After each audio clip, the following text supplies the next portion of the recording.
오늘 제목을 보면은 보아야 하고 보신다. 이게 무슨 말로 정했을까요?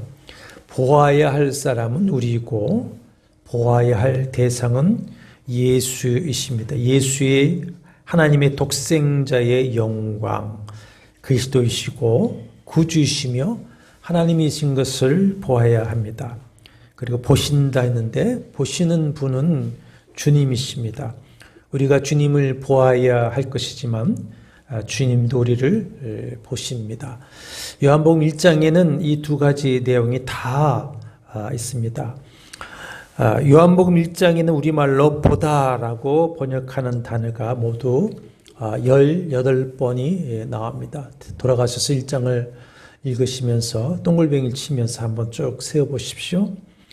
우리 한글 성경에는 전부 보다라고 번역했지만 성경 원래 기록인 헬라어에서 보다라는 단어는 대표적으로 5가지가 있습니다.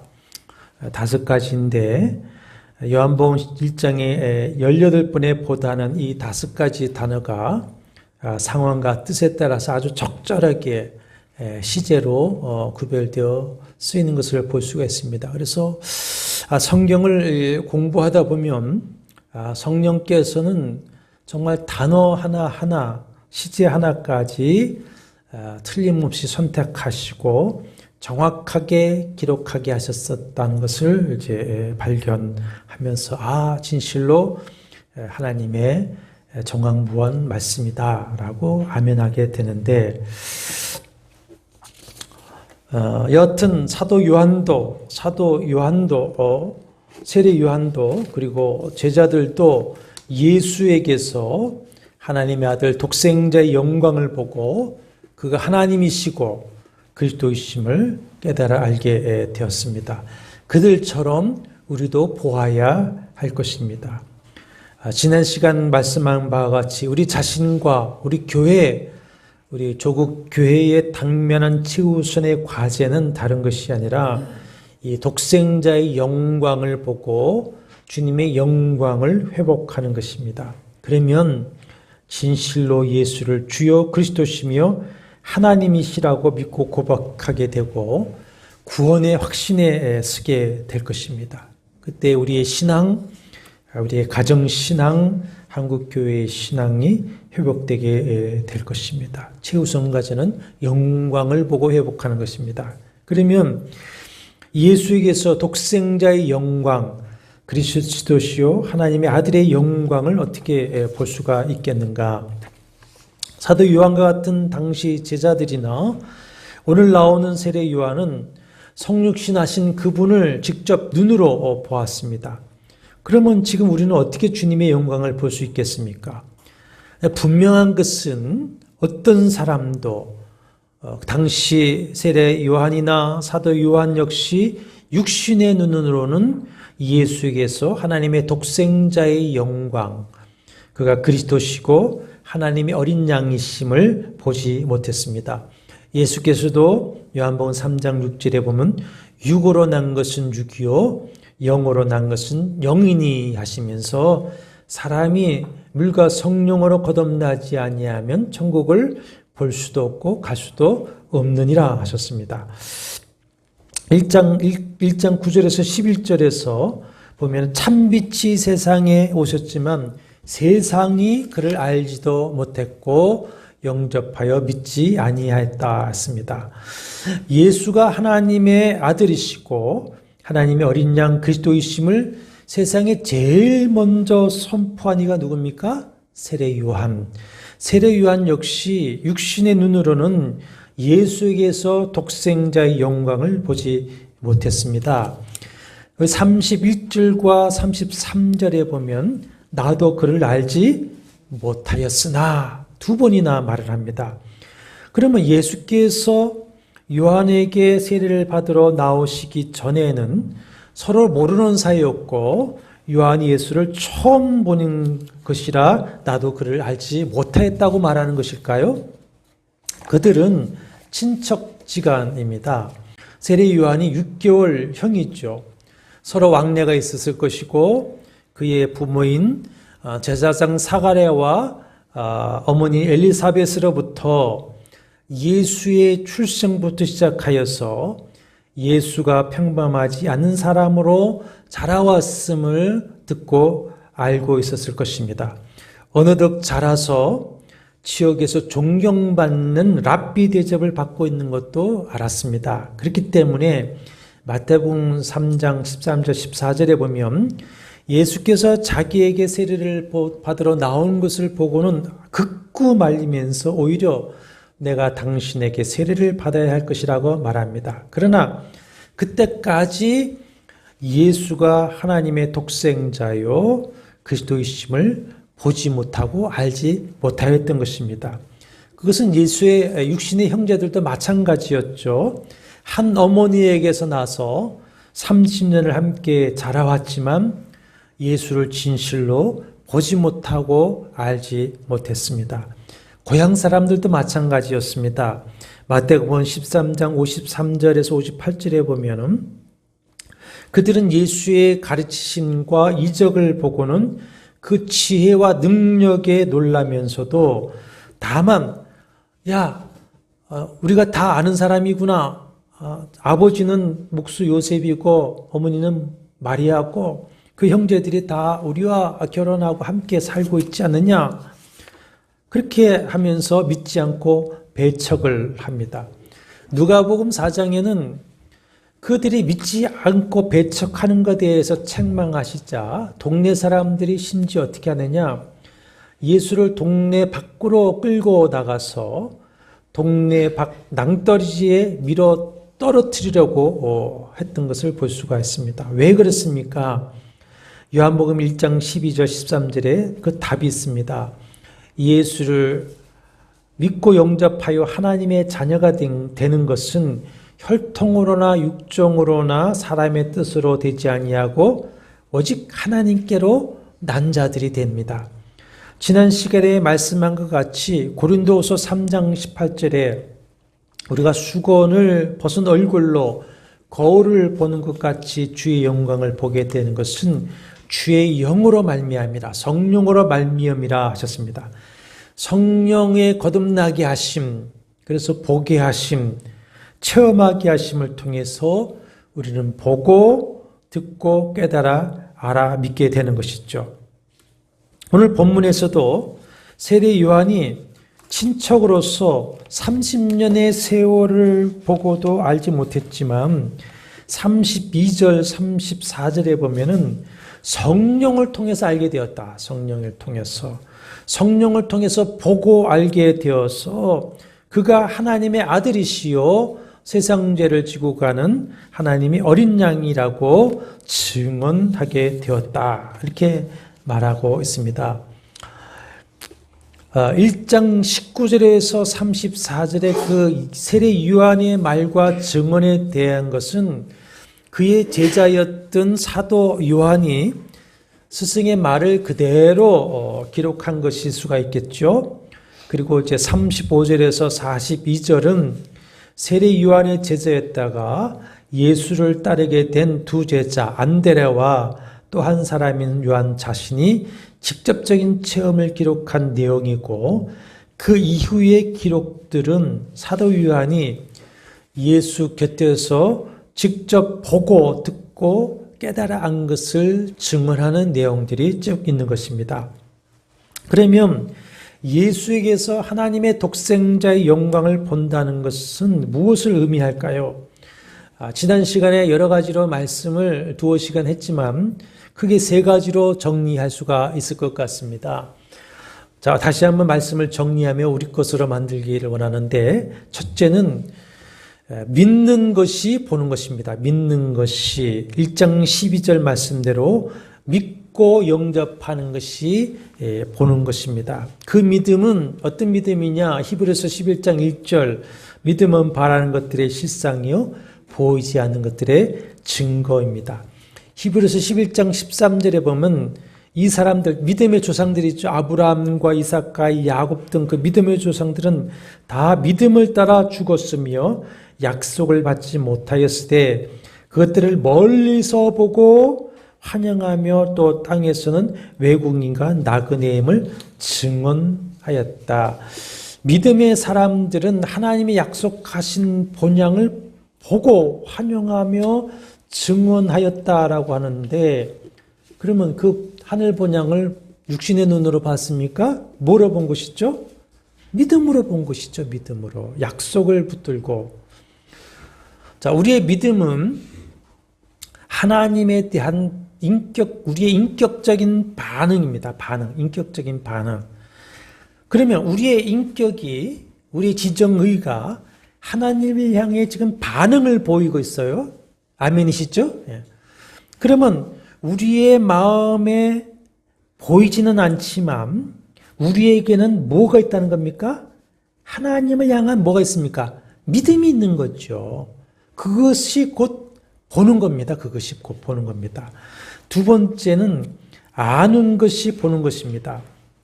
1장 10절에 보면은 세상이 그를 알지 못하였고 했는데, 그럼 예수를 아는 것이 무엇이냐? 14절의 내용입니다. 14절 다시 한번 읽어보실까요? 말씀이 육신이 되어 우리 가운데 거하심에 우리가 그의 영광을 보니 아버지의 독생자의 영광이요 은혜와 진리가 충만하더라. 성육신 하신 예수에게서 독생자의 영광을 보는데 그 영광의 내용이 뭡니까? 은혜와 진리. 17절 말씀대로 예수 그리스도로 말미암아 온 것인 은혜와 진리를 아는 것, 그것이 보는 겁니다. 여러분 은혜와 진리를 아십니까? 그러면 여러분은 보신 겁니다. 세 번째로는 받는 것이 보는 것입니다. 1장 16절에 우리가 다 그의 충만한 데서 받으니 은혜 위에 은혜로다. 은혜를 받는다는 것은 구원을 받는다는 것이고, 믿는 우리가 은혜를 받는다라고 하는 것은 곧 은혜를 체험하는 것이죠. 그러면 우리가 어떻게 믿고 알고 받습니까? 고린도후서 3장 18절 보면 다시 성령으로 말미암음이라 했습니다. 죄로 죽었던 우리의 영혼이 성령으로 거듭나 보니 이제 보게 되고 듣게 되고, 그래서 깨달아 알아서 믿고 영접하게 된 것입니다. 또 믿는 우리가 믿음으로 성령을 의지하여 하나님의 말씀을 읽고 듣고 묵상할 때에, 그리고 성령 안에서 기도할 때에 우리는 진리를 더욱 알아가게 됩니다. 진리가 누구시죠? 예수 그리스도. 그리고 은혜 위에 은혜, 즉 은혜로 구원받은 우리가 구원받은 그 은혜 위에 은혜를 늘 체험하게 됩니다. 그것이 기쁨이 될 수도 있고요, 평화가 될 수도 있고요, 만족함일 수도 있고요, 치유가 될 수도 있고요, 응답의 체험, 은혜 위에 은혜를 체험하게 되는데, 그것이 바로 영광을 보는 것이다. 다시 말씀하지만 우리의 가장 당면한 최우선 과제는 바로 주님의 영광을 보고 회복하는 것입니다. 그런데 신약 402쪽을 한번 찾으십시오. 신약 402쪽에 계시록 3장 14절 이하에 라오디게아 교회에 하시는 말씀이 있는데, 그 라오디게아 교회의 교인들처럼 우리는 혹시 눈먼 자로 지금 살아가고 있지는 않는가 하는 것입니다. 계시록 3장 14절 이하에 17절 하반절에 보시면 눈먼 것과 벌거벗은 것을 알지 못하는도다 그렇습니다. 자, 그 앞에 3장 1절의 사대 교회를 향해서는 내가 내 행위를 아노니 내가 살았다는 이름은 가졌으나 죽은 자로다 하신 말씀대로 교인이라고 살아있는 자라고 하지만 실상은 죽은 자가 되어서 영적 소경으로 살아가고 있지는 않는가 하는 것입니다. 라오디게아 교인들에게 하신 말씀대로라면 자신이 눈이 멀었다는 그 사실, 영적 소경이 되었다는 것조차 인식하지를 알지 못하고 있을 수도 있다는 거예요. 내가 소경이라는 것을 알지도 못할 수도 있다. 라오디게아 교회 교인들은 예수 믿은 지 오래됐습니다. 그것도 잘 믿었던 사람들입니다. 그런데 지금은 영적 소경이 될 뿐만 아니라 20절에 보면은 주님을 문 밖에 세워두고는 주님이 문 밖에 서서 두드리고 계시는 상태가 되어버리고 말았습니다. 그러면 라오디게아 교회 교인들이 이렇게 된 원인이 무엇이 있겠습니까? 그것은 자신들이 부유한 자가 되었기 때문입니다. 17절입니다. 계시록 3장 17절. 내가 말하기를 나는 부자라 부유하여 부족한 것이 없다 하나 내 곤고한 것과 가려는 것과 가난한 것과 눈먼 것과 벌거벗은 것을 알지 못하는도다. 가톨릭과 함께 번역한 공동 번역에는 너는 스스로 부자라 하며 풍족하여 부족한 것이 조금도 없다고 말하지만 사실은 내 자신이 비참하고 불쌍하고 가난하고 눈물고 벌거벗었다는 것을 깨닫지 못하고 있다. 여러분, 우리 자신의 신앙과 우리 한국 교회의 신앙을 되돌아보면 얼마나 이 말씀이 맞는지 모르겠습니다. 과거 우리가 가난하고 궁핍할 때에는 얼마나 주님의 은혜를 구했습니까? 주의 영광을 구하고 은혜를 구하면서 예배하고 기도하는데 우리가 얼마나 힘썼습니까? 그러다가 이제 좀 먹고 살만해지고 좀 풍요로워지니 먹고 놀러 다니기 바쁘고 즐기기 분주하지 예배는 점점 적어지고 기도는 뒷전으로 밀려났습니다. 물질적인 헌신도 그렇습니다. 가난하고 어려울 때는 오히려 하나님의 나라를 위해서 헌신을 했는데 이제는 좀 여유 있어 보니까 오히려 더 많이 자신을 위해서 쓰게 돼요. 바쁩니다. 그러면 꼭 물질적으로 부유한 자라는 의미일까요? 자신들의 마음이 자신들로 인해서 부유해졌어요. 세상 것으로 꽉 차버렸어요. 그 주님의 은혜가 아니어도 먹고 살만합니다. 이제는. 세상 즐길 일이 얼마나 많습니까? 세상의 과거에는 주일학교 할 때 동네 북침이 한 바퀴만 돌아와도 온 동네 아이들이 몰려왔습니다. 왜? 재밌고 먹을 게 있고 하니까. 근데 지금은 교회는 그걸 다 따라갈 수가 없지요. 그래서 주님이 필요 없어진 겁니다. 그렇게 되니 믿노라 하고 주님이라고 부르나 실제로는 그를 문 밖에 세워두고 있습니다. 주님과 더 이상 교제가 없습니다. 그 결과 영혼의 눈은 멀었고 영혼은 기아 상태에 이르렀습니다.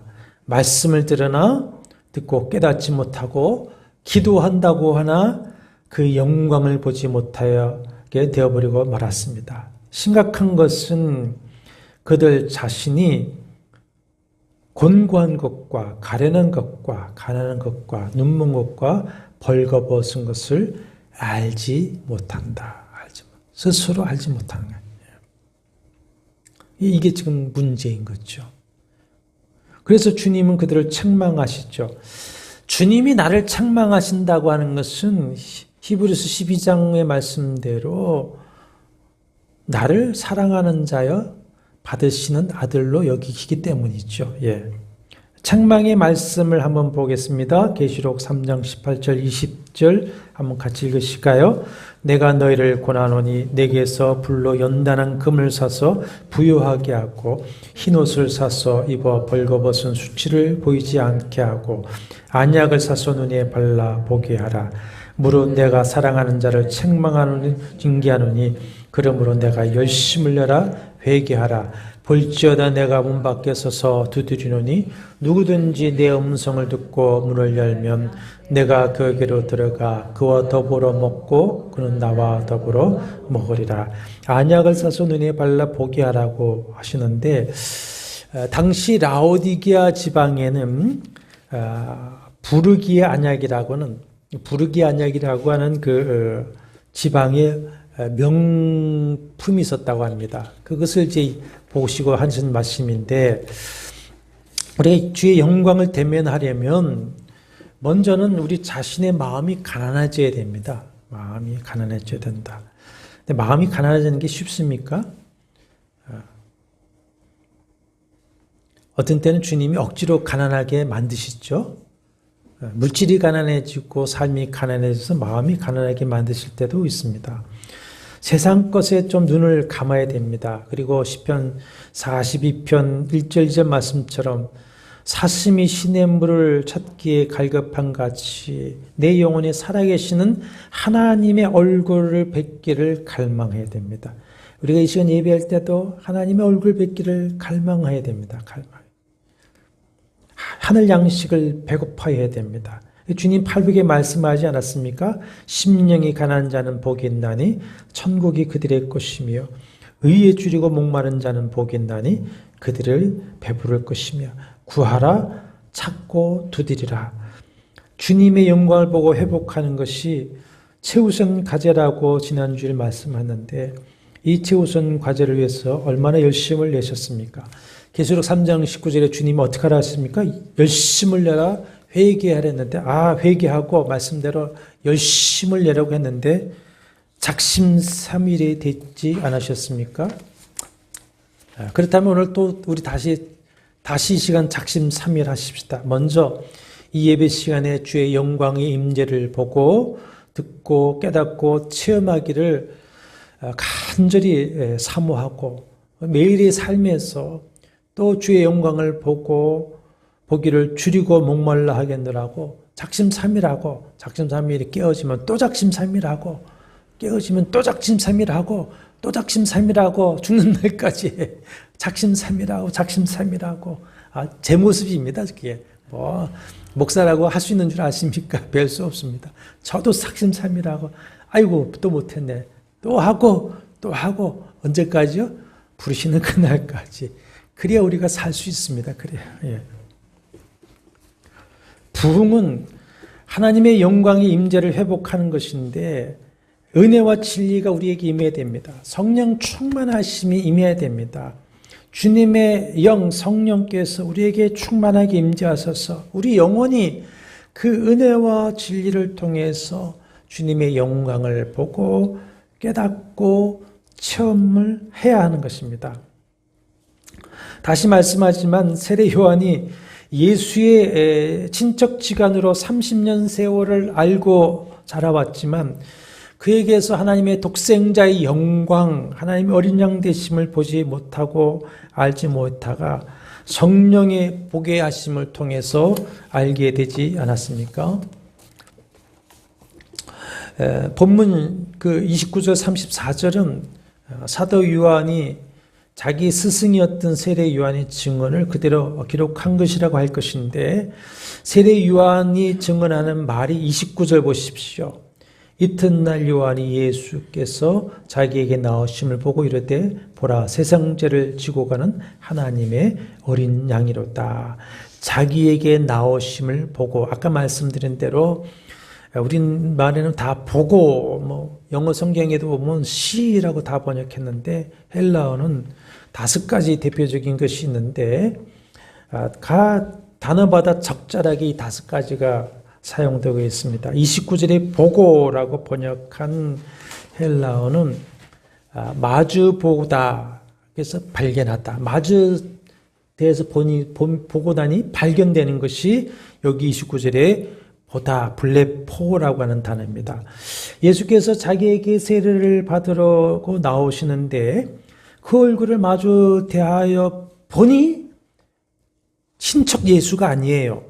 다른 것을 발견을 했습니다. 예수가 세상 죄를 지고 가는 하나님의 어린 양이시고 성령으로 세례를 베푸는 이시고 하나님의 아들이신 것을 보고 발견하게 되었습니다. 어떻게 보고 알게 되었습니까? 성령으로. 32절 보십시오.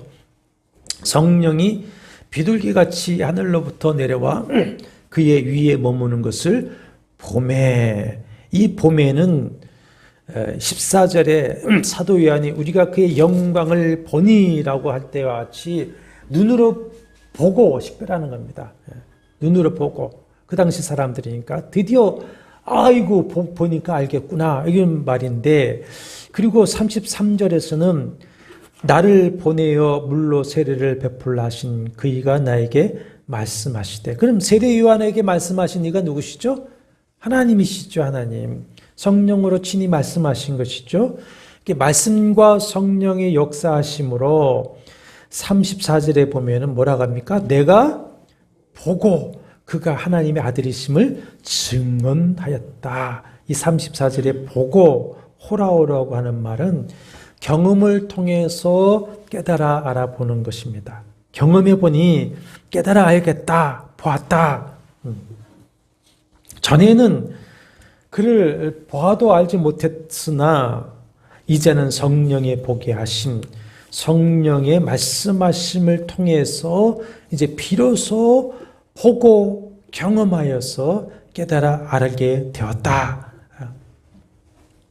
세례 요한이 육신의 눈이 아니라 말씀과 성령으로 보게 하심으로 예수의 영광을 보았다는 것은 어떻게 증명이 되느냐?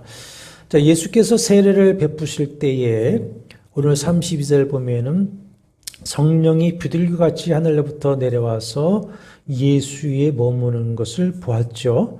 또 마태복음 3장 17절에는 하늘에서부터 소리가 있습니다. 이는 내 사랑하는 아들이요 내 기뻐하는 자라 하시는 그 소리를 듣고 보았습니다. 근데 그때 수많은 사람들이 세례 요한의 주변에 있었지만은 그것을 보고 듣지는 못했어요. 한 예로 사도행전 9장에 사도 바울, 사울이 있죠. 사울이 다메섹 도상에서 주의 영광을 보고 그 말씀을 듣습니다. 그러나 주변 사람들은 뭐 하늘에서 무슨 천둥 번개 같은 소리만 들리고 빛은 보이는데 보지 못했어요.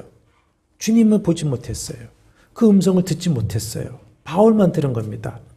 그러니까 말씀과 성령을 통해 이런 확실한 영적 체험을 통해서 세례 요한은 예수의 하나님의 영광을 보고 그 얻은 확신을 가지고 그가 하나님의 아들이시다, 하나님의 어린 양이다 라고 증언을 했다.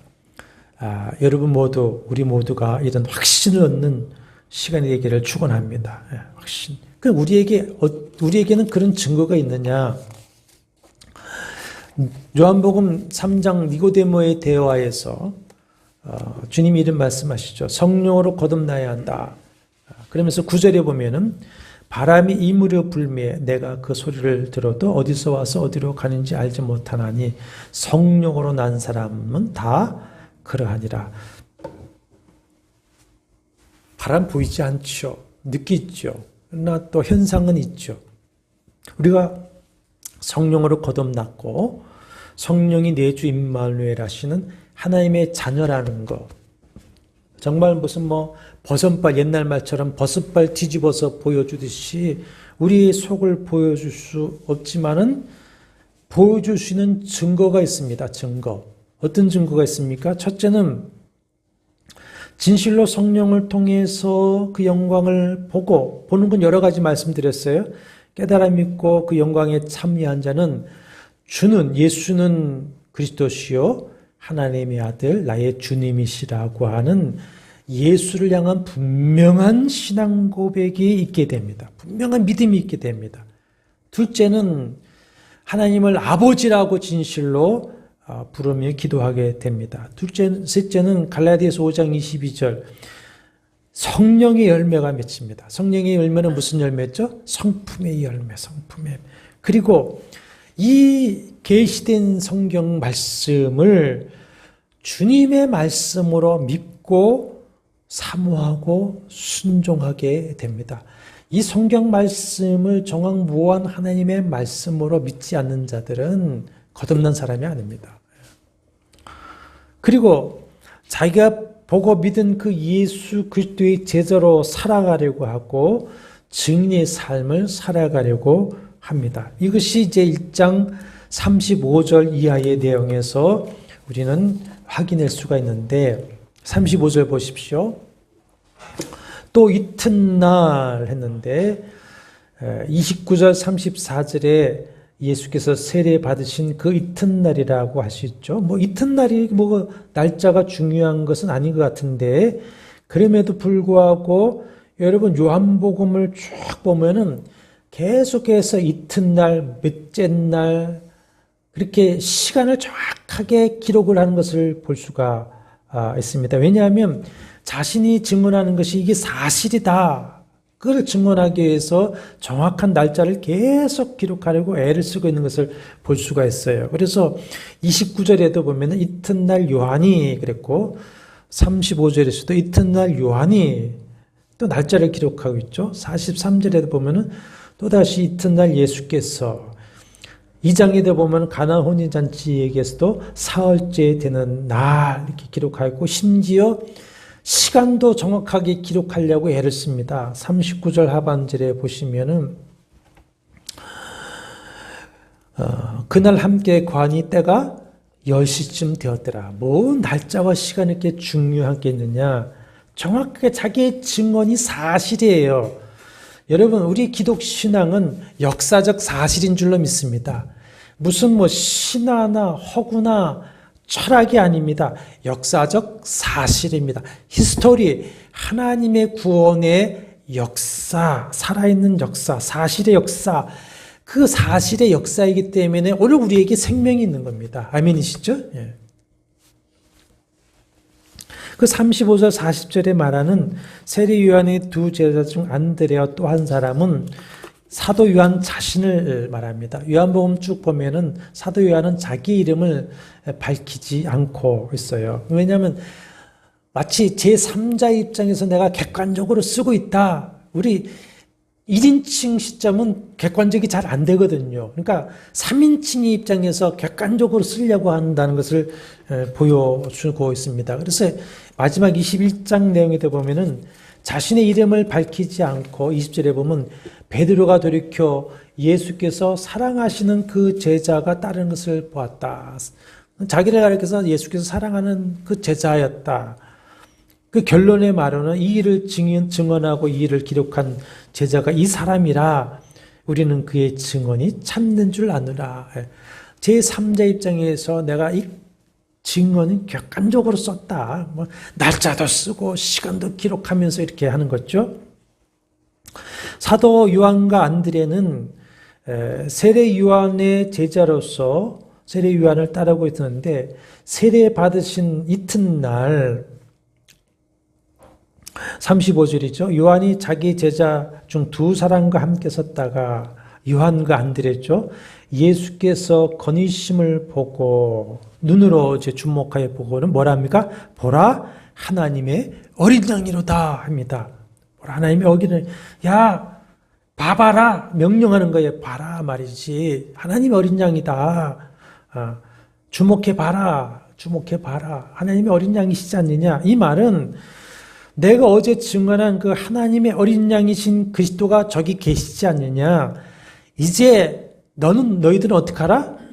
저를 따르라. 저를 따르라. 자기 제자들에게 이제는 나를 떠나서 하나님의 아들 예수 그리스도께 가서 그의 제자가 되라.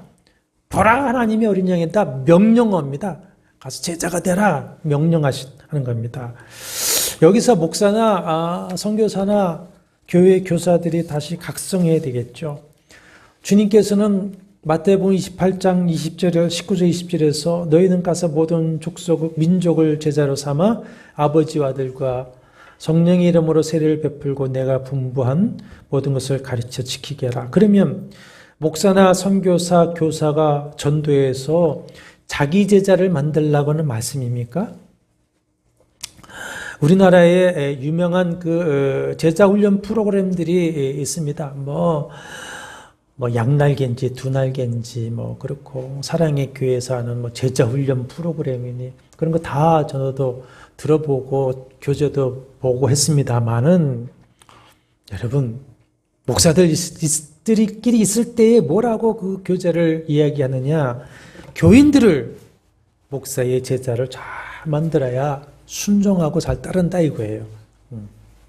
그런 쪽으로 교환을 만들기도 합니다. 이건 주의 양을 도둑질하는 일이요 범죄 제자입니다. 항상 이단들 보십시오. 자기 제자 만들려고 그러고 자기 양 만들고 이재력이 뭡니까? 지가 목자지 않습니까? 목자는 누구십니까? 예수신데 지가 목자라고 자기 자식을 만듭니다.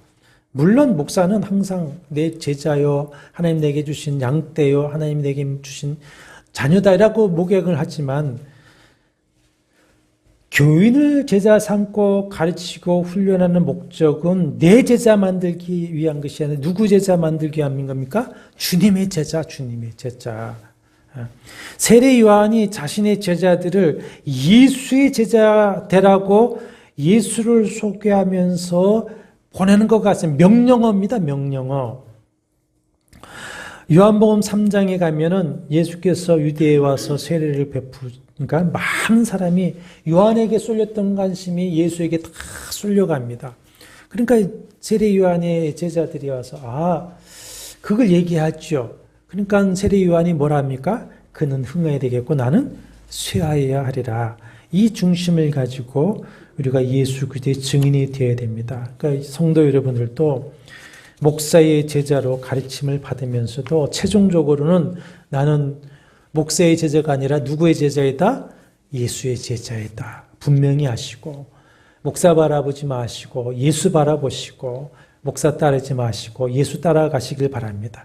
그래야 우리 신앙의 삶에서 주님의 영광을 보게 되고 우리가 바른 신앙, 승리한 신앙을 살아갈 수 있을 것입니다. 안드레와 요한이 스승 세례 요한의 말을 듣고 예수를 따릅니다. 그러자 예수께서 돌이켜 그 따르는 것을 보시고 물으십니다. 따르다라고 하는 말은 그냥 뒤를 졸졸 따라가는 것이 아니라 제자가 된다. 아코루데오라는 말은 그냥 팔로우입니다. 제자가 되는 겁니다. 제자가. 그러니까 스승 세례 요한의 증언, 그의 명령적인 권면을 듣고는 요한과 안드레는 예수의 제자가 되기로 결심하고 예수를 따르고 있습니다. 그런데 예수께서 돌이켜 그 따르는 것을 보시고 주목하는 거죠. 이미 많은 사람이 따르고 있는데 두 사람을 예수께서 보셨습니다. 주위에서 알아보는 게 주목해 보십니다.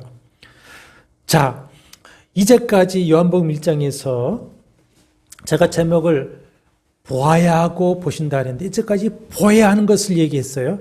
사람이 제자가 세례 요한이 예수에게서 하나님의 독생자의 영광을 보는 것이었어요. 근데 이제부터는 누가 보는 것이 나옵니까? 예수께서 보시는 것이 나옵니다. 예수께서 두 사람을 주목하여 보시죠. 이 예수께서 우리를 보시는 것에 대한 내용은 이제 다음 시간에 43절 이하의 내용을 강론하면서 자세히 살펴보겠습니다. 그 따르는 요한과 안드레에게 무엇을 구하느냐 물었습니다. 이 말씀은 도대체 나를 따르는 목적이 뭐야? 나에게서 뭘 얻고자 하느냐? 이런 말씀이겠죠. 여러분, 주님이 우리에게 너 무엇을 구하느냐? 이 질문 앞에 우리가 정직해야 됩니다. 여러분과 나는 지금 무엇을 바라고 예수를 믿고 있느냐? 오늘 무엇을 구하려고 교회에 나오셨습니까? 이것은 네 인생의 목표가 도대체 뭐냐라고 하는 질문이기도 합니다. 지난 시간 요한복음 6장 오병이의 사건을 통해 말씀했듯이 병 고침을 받고 양식을 먹는 은혜를 받았지만 그 이튿날 진리를 말씀하시자 그 진리는 아프죠. 그 진리는 십자가 무겁죠. 그러니까 다 떠납니다. 그래도 제자들만이 영생의 말씀이 주께 있사오니 우리가 누구에게로 가오리까? 우리가 주는 하나님의 거룩하신 자인 줄 알고 믿고 알았사옵나이다 하고 주님 곁에 남습니다.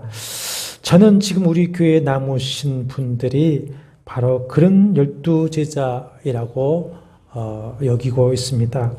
사람 바라보지 않고 사람 따라가지 않고 이념 따르지 아니하고 이익 따라가지 아니하고 오직 주님 바라보고 진리를 구하는 분들이 남은 자로 여기 계신 것이라고 저는 믿고 그렇게 보고 있습니다.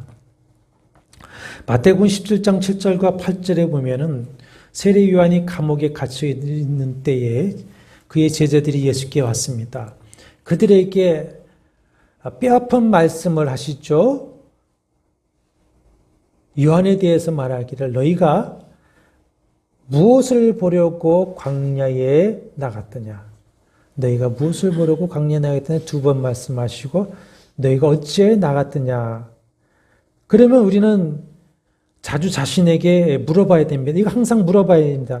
나는 왜 예수를 믿고 따르고 있는가?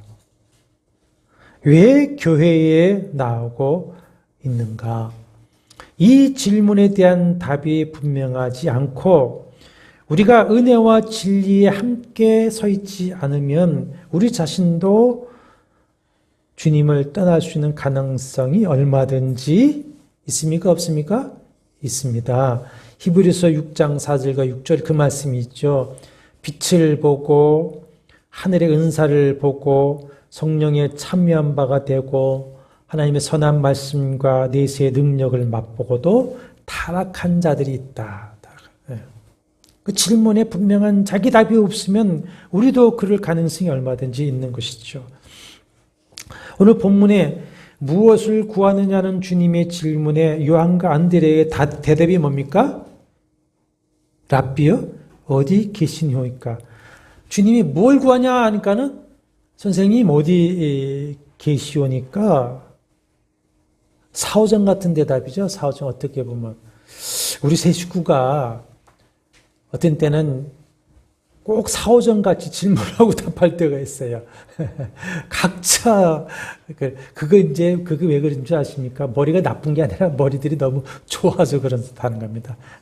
서로 사오정 같은 질문과 대답하는 거는 머리가 나쁘다는 게 아니에요. 좋다는 겁니다. 이게 여러분 여담이지만은 좋아하는 사람은 아니지만 트럼프 질문하면 사오정같이 대답하죠. 그 사람 머리가 좋아서 그런 겁니다. 앞서서 대답하는 겁니다. 자, 그런데 사오정 같은 대답이 아니에요. 너 무엇을 구하느냐? 뭘 얻으려고 하니? 그랬더니 어디 계십니까? 그러면 요한과 안드레는 무엇을 구하려고 예수께 온 것이 아닙니다. 무엇을 구하고 있습니까? 어디 계십니까? 우리는 주님과 함께 있기를 원합니다. 당신 자체를 우리는 구하고 있습니다. 당신이 계신 곳에 우리가 있기를 원합니다. 그거 대답이에요. 그래서 예수께서 와 보라. 이 다 명령입니다. 와서 보라. 단순히 와서 보라는 것이 아니라 보라라고 하는 호라라고 하는 헬라어는 경험하여서 하는 겁니다. 그래서 와서 나를 좀 경험해 봐라 그러면 그런 겁니다. 그러면 나를 좀 와서 경험해 봐라. 그래서 예수께서 허락하시니까 그가 계신 데를 가서 39절에 그날 함께 거합니다. 예수와 함께 거하기 시작한 시간이 10시쯤 되었더라. 유대인의 시간이면은 오후 4시부터 이제 밤이 맞도록 주님의 말씀을 들었고 말씀을 들으면서 눈이 밝아져서 예수에게서 독생자의 영광을 보게 되고 그에게 은혜와 진리가 충만한 것을 보면서 진실로 이분은 누구시다? 메시아시다. 그리스도이시다라고 하는 것을 보고 깨달아 알게 되는 것이죠. 여러분, 사도 요한과 예수도 육신적으로 보면은 저는 이종사촌인 것 같아요. 그래서 이게 복음서에 보면은 세베대의 아들들이 있죠. 야고보와 요한의 어머니와 어머니를 가리켜서 예수의 이모라고 말하는 것을 볼 수가 있습니다. 그러니까 이종사촌간 있죠. 요즘 친사촌보다 이종사촌이 가깝지 않습니까? 요한 역시 예수를 잘 알고 있었지만은 비로소 이제서야 예수에게서 독생자의 영광을 보고 그가 그리스도이심을 알게 되었습니다. 마치 누가복음 24장에 엠마오로 내려갔던 두 제자가 내려가면서 주님이 자세히 설명해 주시는 말씀을 듣고, 여러분, 그래서 설교는 말씀을 자세히 설명해 주는 강의 설교, 주의 설교해야 됩니다. 제목 설교는 안 됩니다. 말씀을 설명해 주는 강의 설교, 주의 설교에만 주님의 뜻이 드러나고요. 주의 영광을 받으면서 은혜와 진리가 우리에게 임하고 구원이 임하게 되는 것입니다. 말씀을 이제 자세히 설명해 주는 것을 듣고, 또 엠마오로 가다가 저녁 때 돼서 함께 식사하면서 예수께서 축사하시고 떡을 떼어 주시는 것. 그게 뭡니까? 고난 받으시던 날 뭐 하신 겁니까? 성찬하신 거죠. 그때 눈이 밝아졌어요. 그래서 알아보았다. 사랑하는 여러분, 진실로 예수 그리스도를 알고 싶으십니까? 그분이 누구이신지, 그리고 그분에게서 하나님의 독생자의 영광을 보고 그 셰퀴나 하나님의 영광이 성전된 내 마음에 충만하게 회복되기를 원하신다면 예수께 와서 보면 됩니다. 체험해야 됩니다. 말씀의 떡을 좀 먹으십시오. 그리고 성령의 생수를 마십시오. 성령을 의지해서 좀 간절히 기도하시고 영과 진리로 예배하십시오.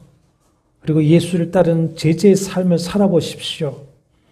라오디게아 교인들에게 책망하신 말씀대로 우리의 눈을 멀게 한 것들을 회개하여 버리고 열심을 내야 됩니다. 그것이 안약을 사서 눈을 발라 보게 하는 것이 될 것입니다. 그러면 우리의 눈이 열려서 예수를 보게 될 것입니다.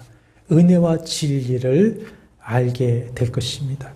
그러면 주님의 말씀대로 그야말로 천국이 내 안에 임하고 있는 것을 체험하게 될 것이고 주님과 동행하는 삶을 살아가게 될 것입니다. 주 예수 그리스도의 은혜와 하나님의 사랑과 성령의 교통하심이 너희 무리와 함께 있을지어다. 아멘.